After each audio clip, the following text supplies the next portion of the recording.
Alright guys, Nick here again, part 3 of the BMC Luna G2 Auto tutorial videos that I've been doing. So now we're going to go into the more advanced clinical settings. We did patient settings in number 2. So this is clinical settings. So this is what the sleep scientists or the doctors, how they sort of change things on the machine. I'm also going to talk about the ICODEs or the data retrieval from this machine. Okay, so just in terms of data retrieval, what you can do if you want to is look at the data on this lovely 3.5 inch color screen, and to do that we just click this button, so just tap it and let go, and it will give you data on the screen itself. So by data I mean you know, what the pressure's doing, the average pressure, which is the P mean, the apnea-hypopnea index, so how many times per hour you stop breathing. You really want that under 5, ideally under 10 is not too bad, but once you're going over 10 you probably need to make some adjustments to your therapy. SNI is the snore index, don't worry too much about that, although if snoring is you're snoring through the mask and it's affecting your partner or something like that, you might need to have a look at adjusting their therapy as well. So what you can do here in this screen here is if you click the button down, and then click it again, you can actually change the period. So you can do it if you want to have a look at last night's therapy, 1 week. So this is going to average it out, the data over 1 week or 1 month. I normally suggest do it over 1 week or 1 month.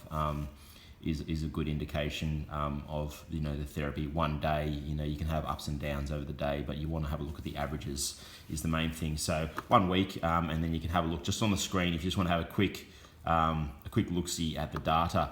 Another thing you can do is if you tap this button over here, this is to like export the data. So if you if you don't want to look at it on the screen, you want to get print of a report or something like that, or you need to report into a physician, or you just want it for your own med records or something like that.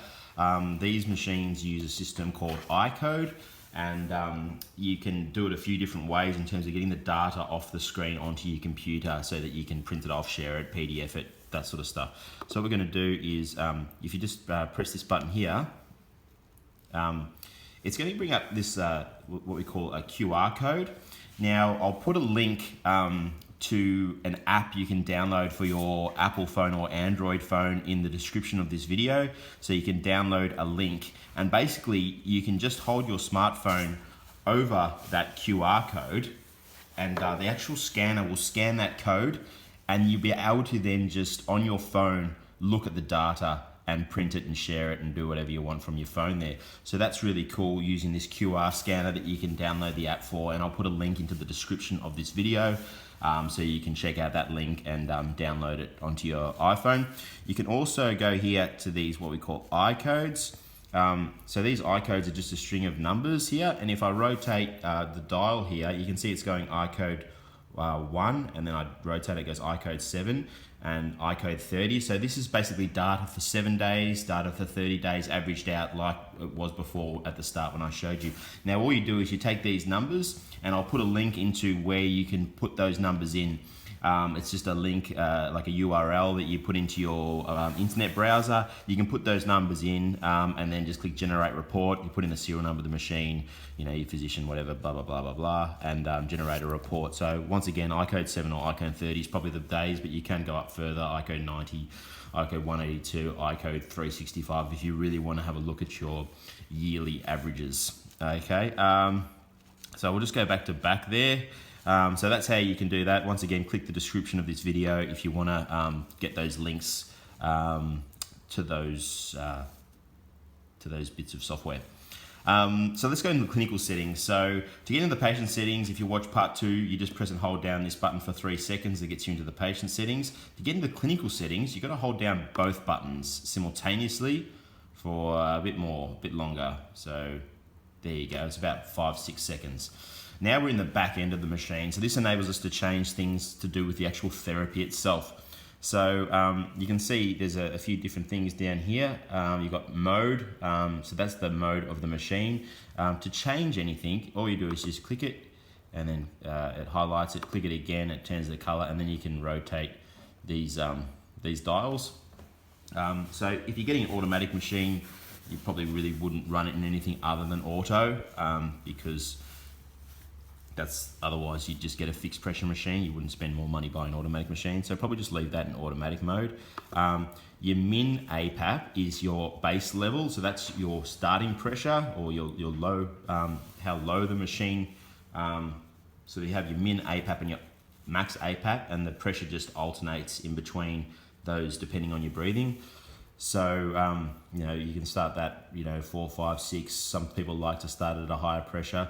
Your ramp there, you probably don't really need a ramp if you're running it in automatic. But what you can do with this machine is, let's just have a look. So let's put the max ramp at 20 and then the ramp pressure at 4. So what this actually means is the pressure is going to go from 4, which is the ramp pressure, up to the min Apap, the min pressure, over 20 minutes. So I'll go 4.1, 4.2, 4.3, up to 6 over 20 minutes. And then once it gets to 6, it will then go between 6 and the max Apap, which is 15, depending on how your breathing is. So if you're having lots of apnea, it'll probably go up, to 10, 11, whatever, to treat that apnea. If you're not having much apnea, it'll come down. So the automatic algorithm will then work between 6 and 15. The sensitivity, so you can adjust these values. Like you can bring, like if you think 6 is, you want it a bit lower to start with, you could have it 5. Or if you feel like the pressure's getting too high over night time and it's waking you up all the time, you could bring that max down a bit, just so that, that it's not getting too high. But just remember that if you do bring that maximum level down and cap it at a lower level, it might mean that your actual breathing isn't controlled in that. You might actually require 14 to have a stable airway, and the machine being at 12 will only be able to reach 12. It won't be able to reach any higher. Sensitivity is basically how sensitive the algorithm is to your apnea.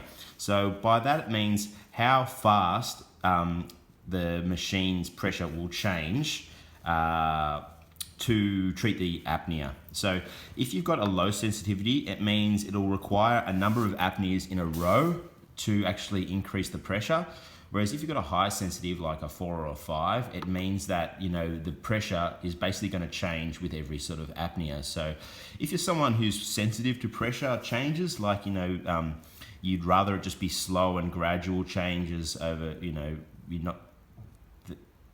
then you'd have a lower sensitivity. I recommend sensitivity of 4 or 5 is probably where you want it to have it. You kind of want that machine treating apnea as fast as possible, but just be aware that you can change that if you want to, if you feel like those pressure changes are waking you up and causing you disturbance.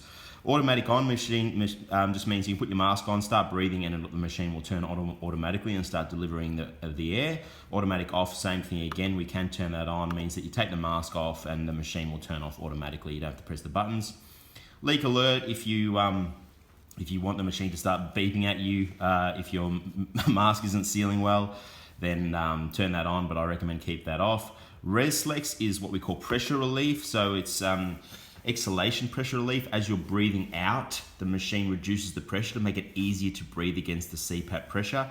If you're someone who struggles breathing out against the pressure, you want to put that up high, okay? The maximum you can do is 3, but if you're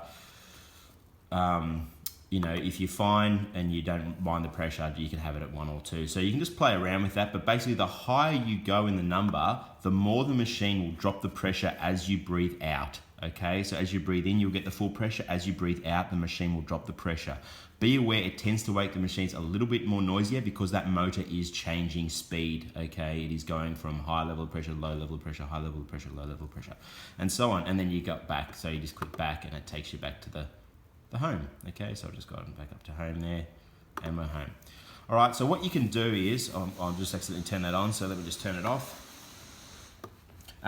So what you can basically do is, over a week, you just check your data here just by clicking that button, and you look at your period 1 week, and you have a look at your apnea-hypopnea index. If it's getting high, you probably need to make some adjustments